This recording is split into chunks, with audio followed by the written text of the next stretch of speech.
Here's the C major scale. When listening to that scale, you probably noticed that when we got back to the octave, you felt a sense of resolution and calm. That's because music is all about tension and release, and returning to the tonic note or chord, in this case C, is the strongest sense of resolution that you can get in music. That's why you'll also hear it called the home chord. And the other notes in this scale, and therefore the chords that you can make with them, often just help strengthen the feeling that you want to get back to the home chord. So this is where the idea of keys come in. The key effectively tells us which world that we're in, and what the focal point, i.e. the home chord, is. More practically, it tells us which notes are sharp or flat by default, if there are any. For example, the key of C major has no sharps or flats, but E flat major has 3 flats: E flat, A flat, and B flat. So when you know that you're in E flat major, you know to flatten those notes by default. This is also represented in musical notation with what's called a key signature, where the sharps or flats are marked at the start of a staff on the lines or spaces corresponding to the notes that have to be sharpened or flattened. Any notes in the piece of music that use these notes don't have to explicitly mark a sharp or a flat next to the note itself, because everyone knows which notes have sharps or flats by default. Key signatures, however, usually only really express things in terms of major or minor. No one says that we're in the key of G bebop. That means that when using notes and chords that aren't traditionally part of a major or natural minor scale, which happens quite often, you simply add sharps or flats next to these notes. If we look at the key of A minor, for instance, we have no sharps or flats by default, so if we were playing the A harmonic minor scale with the raised 7th, we would have to put a sharp next to each G that's played. Right, so we've been talking about major and minor keys and how many sharps or flats they may have, but how do we actually know which key has how many accidentals in it? Let's talk about the circle of fifths. But before we do, just a gentle reminder to like and subscribe if you're enjoying the video so far. Thank you very much. The circle of fifths crops up in a huge variety of topics, but to explain the basics, it's a system of visualizing keys such that closely related keys are next to each other. Starting from C major at the top, we can go a fifth up from C to get G major and place it to the right of C. We then go another fifth up to D major and place it to the right again, and so on until we fill the right side.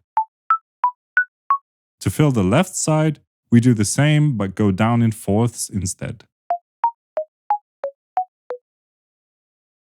Now, the circle of fifths has a lot of uses, but let's leave those for another video and focus on how it helps us determine the number of sharps or flats in a key signature. We know that C major has 0 accidentals. If we go to the right, we go up by a fifth and we have G major, which has 1 sharp. Go up by a fifth again and we have D major, which has 2 sharps. We follow that all the way around and we have F sharp major over here, which has 6 sharps. Now we do the same thing on the other side, going down in fourths, but we add flats instead. The bottom has some overlap, where F sharp major with 6 sharps is equivalent to G flat major, which has 6 flats. It just depends on whether you build it from the sharp side or the flat side. There's also some overlap with these two as well, with C sharp major having 7 sharps and C flat major having 7 flats. But these are rarely used, and their inharmonic counterparts D flat major and B major are preferred. So now we know which keys have how many accidentals, but how do we know which sharps or flats are in each key? There's actually an order in which they're applied, and for sharps, it goes like this. You might have noticed that it's actually the same order of keys on the circle of fifths, starting from this F and going all the way around to the B. However, you may not always have the circle of fifths visual in front of you, so there's also a mnemonic that you can remember if you prefer, which is Farther Charles goes down and ends battle. So the first sharp to be included is an F, which means our key over here with a single sharp, which is G major, has an F sharp. The key with 5 sharps, B major, would then have the sharps F, C, G, D, and A. For flats, it's the same, but in reverse. The mnemonic can also be reversed and kinda works if you cheat and put an apostrophe here. So in the same way, if you see a musical score with 4 flats, for instance, you can immediately tell yourself the nonsensical phrase battle ends and down, and know that you're an A flat major with B, E, A, and D all being flat. Okay, so these are all the major keys and how many sharps or flats they have. But what about the minor keys? Well, first, we have to talk about the concept of relative key signatures. Now, if we look at the C major scale and the A minor scale, we can see that they have the exact same set of notes. This means that the chords that you can create are also the same, and the key signature is also the same, as neither one has any sharps or flats.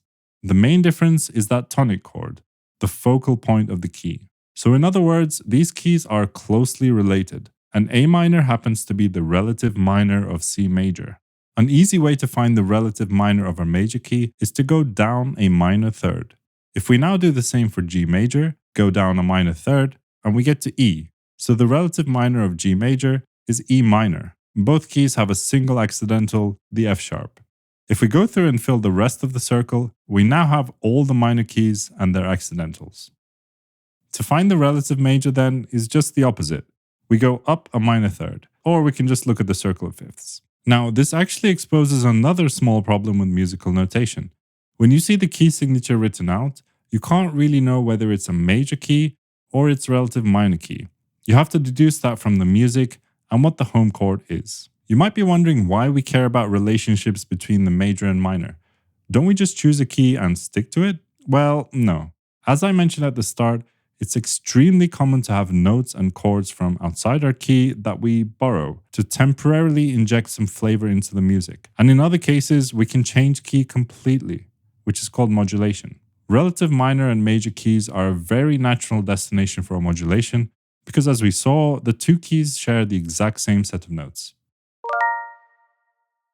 Another very nice relationship that we can establish between keys is parallel keys. In this case, we just look at the tonic and change from major to minor or vice versa to find its parallel key. So the parallel minor of C major would be C minor.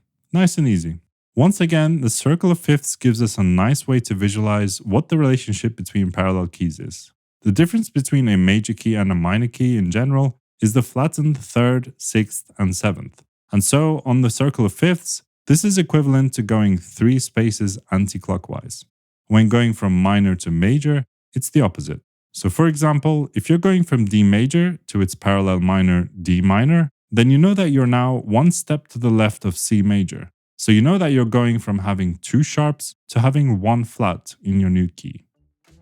Alright, so that's it for the basics of keys. If you want to learn some more music theory, make sure to check out our other music theory videos over here, and I'll see you next time on Mixed Signals. Bye bye.